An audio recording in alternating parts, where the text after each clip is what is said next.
ঢাকা জেলে বহু মজলুম বন্দী এখনো আছে, বহু মজলুম আমি নিজে দেখেছি, যাদেরকে বিনা বিচারে বিনা অপরাধে তাদেরকে সাজা দেওয়া হচ্ছে। এগুলো আপনারা কেউ জানেন না।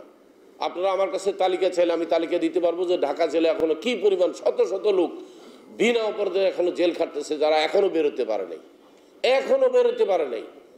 যাদের মধ্যে কয়েকজন আছে যারা নিজের গায়ে আগুন লাগিয়ে দিয়েছে মারা যাওয়ার জন্য, আগুন স্ট্রেইট আগুন লাগাই দিছে, যাকে শেখ হাসিনা সরকার জুলুম করে জেলে ঢুকিয়ে দিয়ে গেছে।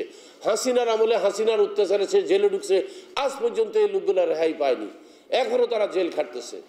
এবং তারা ডিবির অত্যাচারে বাথরুমে গিয়ে গায়ের মধ্যে আগুন লাগাই দিছে, সেরকম বন্দিও কিন্তু এখনো জেলখানায় আছে। আপনারা কি জানেন? আমি তাদেরকে আশ্বাস দিয়ে আসছি যে আমি যেহেতু রাজনৈতিক মঞ্চ তৈরি করেছি, আপনাদের অত্যাচারের কাহিনী আমার রাজনীতির মঞ্চে প্রকাশিত হবে। সবাইকে আমি বলে দেবো, দেশবাসীকে, যে কীভাবে আপনাদেরকে জুলুম করা হচ্ছে, কিভাবে নির্যাতন করে এখনো জেলে আটকে রাখা হয়েছে। কার কলকাঠিতে এখন পর্যন্ত এই সমস্ত লোক জেল খাটবে?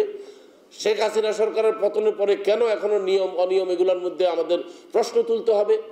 কেন এখনো তারা নির্যাতিত হবে? তাদের কেন জামিন হবে না? জামিন তো মানুষের জন্মগত অধিকার।